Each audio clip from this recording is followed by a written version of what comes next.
Welcome back to Narrative Network. What happens when a police officer's bias leads to a shocking confrontation with a high-ranking female army officer? This powerful story takes you on an emotional journey of injustice, resilience, and redemption. From a tense encounter that sparks national outrage to a movement that transforms communities, this story will leave you inspired and thinking about the change we all need to see. Stay until the end to witness how one woman's courage turned a moment of discrimination into a legacy of progress. What would you have done in her shoes? Let us know in the comments below, and don't forget to like, subscribe, and share this video with your friends. Let's dive into this unforgettable story. Officer Brent Callahan had been a police officer in Jefferson Heights for over a decade. Known for his strict demeanor, Brent patrolled the town's streets with a sense of authority that often veered into overreach. His colleagues admired his dedication, but often turned a blind eye to his biases, which disproportionately targeted minorities. Brent believed in order, but his version of order was steeped in assumptions and prejudice. On a sunny Tuesday morning, Brent cruised through an affluent neighborhood. That's when he spotted a black woman stepping out of a luxury car in front of a large house. She wore a sharp military uniform, her polished boots clicking on the driveway as she carried a briefcase. Brent immediately became suspicious. "What's she doing here?" he muttered, gripping the steering wheel. Without a second thought, he parked his cruiser and approached her. Lieutenant Colonel Maya Daniels had served in the U.S. Army for over 20 years. Recently returning from a deployment overseas, she was on her way to speak at a local leadership conference. Maya had a quiet confidence about her, an aura that came from years of discipline and service. She had seen conflict zones, led troops, and made life-and-death decisions. But nothing prepared her for the confrontation about to unfold. As she retrieved a folder from her car, she noticed Brent approaching, his hand resting on his holstered gun. "Excuse me, ma'am," Brent called out, his tone cold. "Can I ask what you're doing here?" Maya looked up, surprised. "Good morning, officer. I'm here for a meeting," she said politely, gesturing toward the house. Brent's eyes narrowed. "This your car?" "Yes," Maya replied, still calm. "Is there a problem?" Brent ignored her question. "I'll need to see some ID." Maya, maintaining her composure, retrieved her wallet and handed over her military ID and driver's license. Brent barely glanced at them before continuing. "This doesn't explain why you're here. We've had reports of suspicious activity in this area." Maya frowned. "Officer, I've done nothing wrong. I'm here on official business." Brent's suspicion grew. "Step away from the vehicle," he ordered, his tone more aggressive. Maya's patience began to wear thin. "Officer, I am Lieutenant Colonel Maya Daniels of the United States Army. I don't appreciate being treated like a suspect for simply standing in a driveway." Brent's hand moved to his gun. "Step away. Now." Maya's heart raced, but her training kept her steady. She raised her hand slightly, not out of fear, but to avoid giving Brent any excuse to act rashly. Around them, neighbors began to peek out of their windows, and a jogger stopped to watch. "Officer," Maya said firmly, "there's no need for this. I suggest you call your supervisor before this situation gets out of hand." Brent's jaw tightened. "I'm giving you one last chance to comply." At that moment, another voice cut through the tension. "What's going on here?" A middle-aged white woman emerged from the house Maya had been approaching. "This woman claims she's here for a meeting," Brent said, still gripping his gun. "Do you know her?"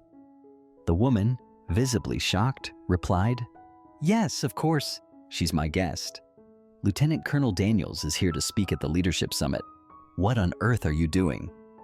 Brent's face flushed, but he didn't lower his weapon. A police cruiser pulled up to the scene, lights flashing. Sergeant Rachel Turner, a senior officer and Brent's supervisor, stepped out. She quickly assessed the situation, her eyes widening as she recognized Maya's uniform and rank. "Brent, what's going on here?" Turner demanded. "This woman was acting suspiciously," Brent replied defensively. Turner's tone was sharp. "Suspiciously? She's a high-ranking Army officer. Did you even verify her credentials?" Maya spoke up, her voice steady but firm. "I gave him my ID. He ignored it and escalated the situation unnecessarily." Turner turned to Brent, her expression stern. "Holster your weapon, now." Brent hesitated, but complied, though his jaw remained clenched. Turner apologized profusely to Maya, who accepted it with grace, but insisted on filing a formal complaint. "This isn't about me," Maya said. "It's about preventing this from happening to anyone else." Within hours, the story spread. Neighbors' videos of the incident went viral, sparking outrage on social media. News outlets picked up the story, highlighting Maya's impeccable military record and Brent's history of complaints for racial profiling. The Jefferson Heights Police Department faced immense public pressure. Brent was placed on immediate suspension, pending an internal investigation. The incident became a national conversation. Military personnel, public figures, and activists rallied behind Maya, praising her composure and calling for systemic changes in policing. Maya, though reluctant to step into the spotlight, used the platform to advocate for accountability. During an interview, she said, "This isn't just about one officer. It's about addressing the biases that lead to incidents like this. We need better training, better oversight, and a commitment to treating everyone with respect." Brent, meanwhile, faced public backlash. Attempts to defend his actions only fueled further criticism as more stories of his discriminatory behavior surfaced. The police department's internal investigation confirmed Brent's misconduct. He was dismissed from the force, and the department issued a public apology to Maya. Chief Alan Moore, the department head, announced a series of reforms, including mandatory bias training and community engagement programs. "We failed Lieutenant Colonel Daniels," he admitted during a press conference, "and we are committed to ensuring this doesn't happen again." Maya, while appreciative of the steps taken, remained cautious. "Policies are a start," she said, "but real change requires a shift in mindset and culture." Brent's dismissal marked the lowest point in his life. Isolated and disgraced, he began to reflect on his actions. For the first time, he confronted the biases that had shaped his behavior. Seeking redemption, Brent reached out to a local advocacy group for racial justice, asking to participate in their workshops. Though met with skepticism, he was allowed to attend under the condition that he listen and learn without defending his past actions. The process was humbling. Hearing the stories of those who had experienced discrimination opened Brent's eyes to the harm he had caused. Over time, he began volunteering with the group, using his story as a cautionary tale. Maya continued her advocacy, founding the Respect Initiative, a program aimed at fostering better relationships between law enforcement and marginalized communities. The program focused on training, dialogue, and accountability, gaining support from police departments across the country. At a conference for the initiative's launch, Maya addressed a packed audience. "We all wear uniforms, whether it's military or police. But the uniform doesn't give us the right to disrespect others. It's a symbol of service, and with that comes responsibility." Her words resonated deeply, inspiring officers and civilians alike to strive for fairness and mutual respect. Years later, Maya's efforts had transformed policing in Jefferson Heights and beyond. The Respect Initiative became a national model, praised for its effectiveness in reducing bias and building trust. Brent, now an advocate for change, often shared his story at Respect Initiative events.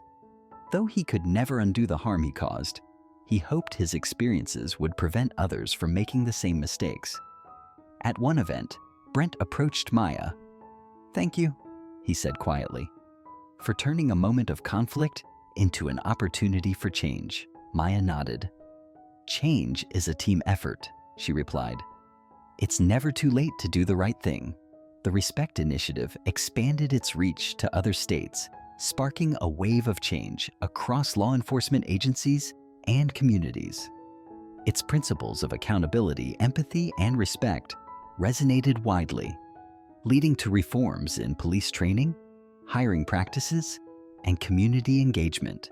Maya's leadership and ability to turn a personal injustice into a broader movement inspired other organizations to collaborate. Universities incorporated her model into their criminal justice programs, and community leaders began using the initiative to bridge divides in tense neighborhoods. One particular highlight was the establishment of respect zones in cities where the initiative operated. These zones were areas where officers and residents worked together to create safer, more inclusive environments. They became shining examples of what could happen when trust replaced fear. Brent Callahan's transformation was far from easy, but it became a testament to the possibility of change. He worked closely with the Respect Initiative, speaking openly about his biases and how they led to his downfall. He also participated in restorative justice sessions, where he listened to stories from individuals he had harmed during his time as an officer. In one session, a man named Darius shared his story. Years earlier, Brent had wrongly detained him during a routine traffic stop, humiliating him in front of his young daughter. Hearing Darius recount the pain of that experience forced Brent to confront the human cost of his actions. "I can't undo what I did to you," Brent said with genuine remorse, "but I can promise to do everything in my power to make sure no one else goes through what you did." Though Darius remained skeptical at first, over time, the two developed a mutual respect. Their story became a powerful example of reconciliation and the potential for healing. Amid her public work, Maya found joy in her personal life. Her parents, who had always supported her career, often expressed pride in how she carried herself with dignity and grace. Maya's young niece, Olivia, idolized her and even wrote an essay about her Aunt Maya, the real-life superhero, for a school project. Maya also reconnected with an old friend, Daniel, a fellow Army officer who had retired from active duty to pursue community work. Their bond deepened over their shared commitment to service, and Daniel became a pillar of support in her life. "I don't know how you juggle it all," Daniel said one evening as they discussed her packed schedule. Maya smiled. "When you know your work matters, it's easier to keep going." Maya's journey was chronicled in a documentary titled The Stand for Respect, which explored the incident with Brent. The launch of the Respect Initiative and the Yabzidids touched. The film, praised for its emotional depth and honesty, won multiple awards and brought even more attention to Maya's work. During a Q&A session after the documentary's premiere, a young Black woman in the audience stood up and said, "I want to thank you. Watching your story gave me the courage to apply to law school. I want to fight for justice the way you have." Maya's eyes filled with tears as she responded, "That's why I do this, to show that we all have the power to make a difference."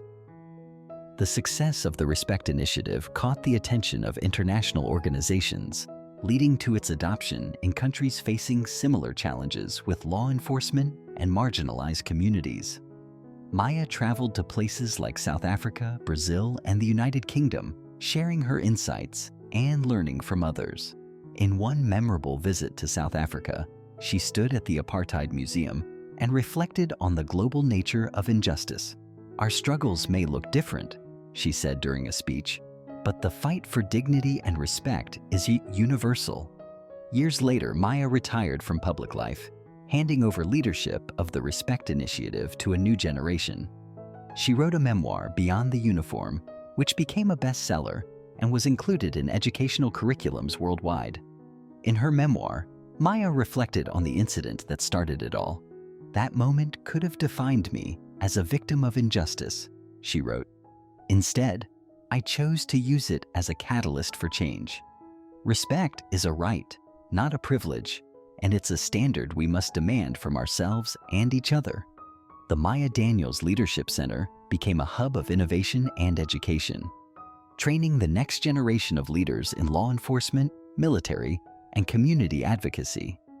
Young officers, activists, and public servants flocked to the center, eager to learn from its curriculum, which emphasized empathy, justice, and accountability. One such student was Jordan, a young officer who had grown up hearing about Maya's story. During his training, he shared his reason for joining. "I want to be the kind of officer who builds bridges, not walls. Lieutenant Colonel Daniels showed me that we can change the system from within." Maya, though retired, often visited the center to mentor students. She saw in them a reflection of her younger self, driven, hopeful, and ready to make a difference. Years after her retirement, Maya returned to Jefferson Heights to attend a community celebration honoring the Respect Initiative's 20th anniversary. The event was held in the very neighborhood where her confrontation with Brent had taken place, a community that had since undergone remarkable transformation. As Maya walked through those crowd, she saw familiar faces. Erica, her friend who had stood up for her that day, was now a community leader, advocating for housing and education reform. Sergeant Rachel Turner, who had de-escalated the situation, had risen through the ranks to become the city's police chief. "I couldn't have done it without your example," Rachel said, shaking Maya's hand. "You taught us all what leadership truly means." At the heart of the celebration was the unveiling of a new public space, the Peter Daniels Memorial Park, named after Maya's late father, who had been her greatest inspiration. The park featured a bronze statue of Maya standing with her father, symbolizing the values he had instilled in her: integrity, courage, and compassion. Maya's mother, now in her 80s, stood by her side during the ceremony. "Your father would be so proud," she said, tears in her eyes.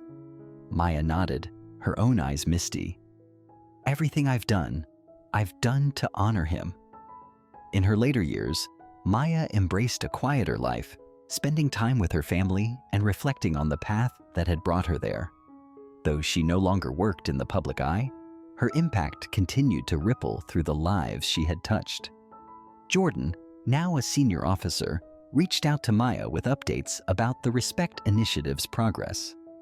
Under his leadership, the program had expanded to rural communities and schools, teaching young people the values of respect and collaboration. One evening, Maya received a letter from a young girl named Amara, who had been inspired by her story. Amara wrote, "Because of you, I know that I can be strong no matter what challenges I face. Thank you for showing the world that respect and courage can change everything." Maya placed the letter in a box with others like it, a collection of messages from people whose lives had been transformed by her work. For her, these letters were the greatest honor of all. The principles Maya championed became the standard for policing and leadership worldwide. Her story was taught in schools, inspiring students to stand up for justice and lead with empathy. Monuments, scholarships, and community programs bore her name, ensuring that her legacy would endure for generations. On her 90th birthday, Maya sat with her grandchildren in the garden of her home. One of them asked, "Grandma, how did you stay so strong?" Maya smiled, her eyes twinkling with wisdom. "Because I believed in something bigger than myself. And I had people who believed in me." As the sun set, casting a warm glow over the garden, Maya felt a deep sense of peace. She had turned one moment of adversity into a lifetime of progress, proving that even in the face of injustice, the power of respect and resilience could transform the world. Thank you for watching. If this story inspired you, don't forget to hit that subscribe button for more powerful and thought-provoking stories. Share this video with your friends and family to spread the message of courage and change. We'd love to hear your thoughts in the comments below, and we'll see you in the next video.